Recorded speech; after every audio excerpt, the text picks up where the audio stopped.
Turns out we were all wrong, probably, in my judgment, and that is most disturbing.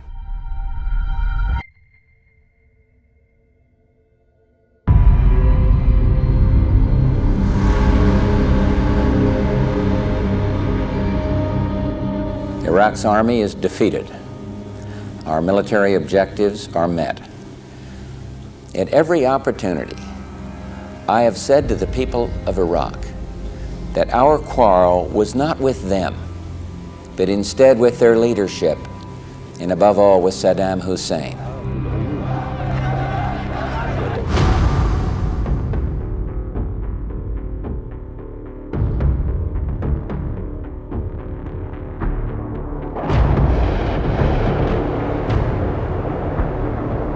On Friday, I ordered our forces to launch a cruise missile attack on the Iraqi. Earlier today, I ordered American forces to strike Iraq. Earlier today, I ordered America's armed forces to strike military and security targets in Iraq.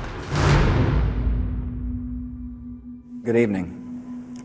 Today, our fellow citizens, our way of life, our very freedom came under attack in a series of deliberate and deadly terrorist acts. I've directed the full resources of our intelligence and law enforcement communities to find those responsible and to bring them to justice.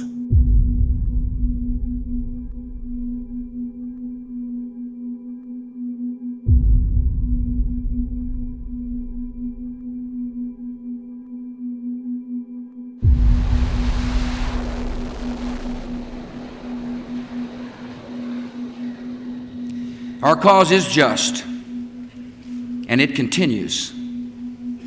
Our discoveries in Afghanistan confirmed our worst fears and showed us the true scope of the task ahead. North Korea is a regime arming with missiles and weapons of mass destruction. Iran aggressively pursues these weapons and exports terror. The Iraqi regime has plotted to develop anthrax and nerve gas and nuclear weapons. This is a regime that agreed to international inspections, then kicked out the inspectors. This is a regime that has something to hide from the civilized world. States like these and their terrorist allies constitute an axis of evil, arming to threaten the peace of the world. The United States of America will not permit the world's most dangerous regimes to threaten us with the world's most destructive weapons. Clearly, Iraq's behaviour has been, in relation to the weapons of mass destruction, has been offensive to many countries, including the United States and Australia. Simply stated, there is no doubt that Saddam Hussein now has weapons of mass destruction. There is no doubt that he is amassing them to use them against our friends, against our allies, and against us. If the Iraqi regime wishes peace, it will immediately and unconditionally forswear, disclose, and remove or destroy all weapons of mass destruction. Today we published a 50-page dossier detailing the history of Iraq's weapons of mass destruction program. It concludes that Iraq has chemical and biological weapons, which could be activated within 45 minutes.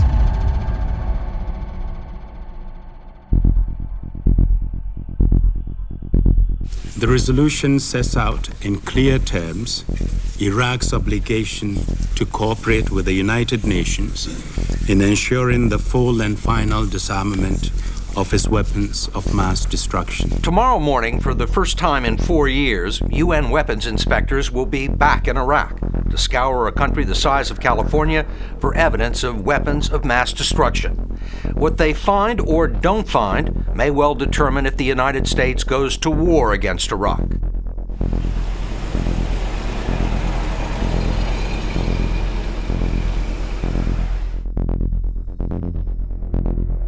Iraq's behavior demonstrates that Saddam Hussein and his regime have made no effort to disarm as required by the international community. Saddam Hussein and his regime are concealing their efforts to produce more weapons of mass destruction. Leaving Saddam Hussein in possession of weapons of mass destruction for a few more months or years is not an option. not in a post-September 11th world. Whatever the figures, without doubt, one of the largest gatherings, let alone protest rallies, in English history.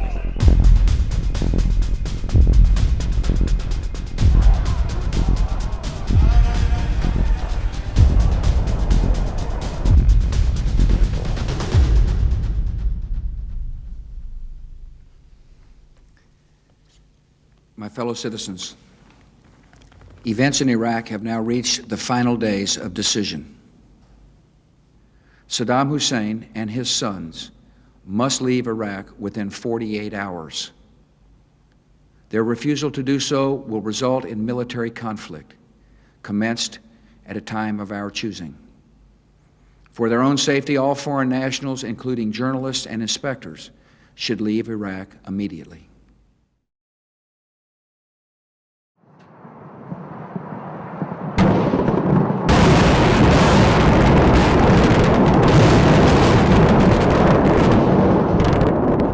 Fellow citizens, at this hour, American and coalition forces are in the early stages of military operations to disarm Iraq, to free its people, and to defend the world from grave danger.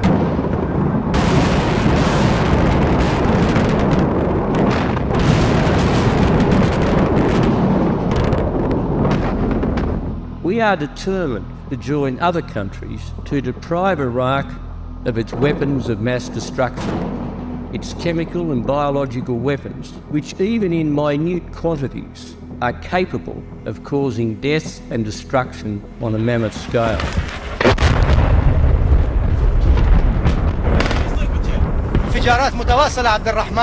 Tonight, British servicemen and women are engaged from air, land and sea. Their mission? To remove Saddam Hussein from power and disarm Iraq of its weapons of mass destruction.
Major combat operations in Iraq have ended. In the Battle of Iraq, the United States and our allies have prevailed.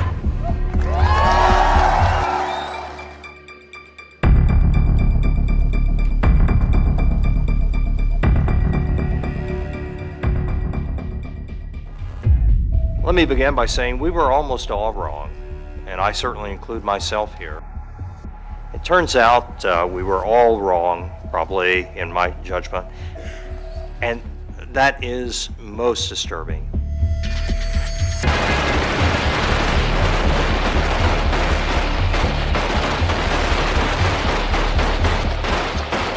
The main reason we went into Iraq at the time was we thought he had weapons of mass destruction. It turns out he didn't.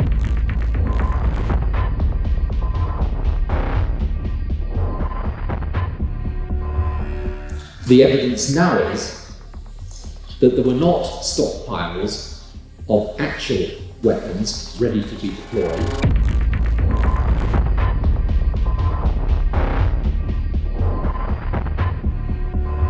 The estimate of the Iraqis who've died is astronomical. I mean, some figures say 600,000, some say more, impossible to know. Do you not have any regrets about Iraq? No, I don't.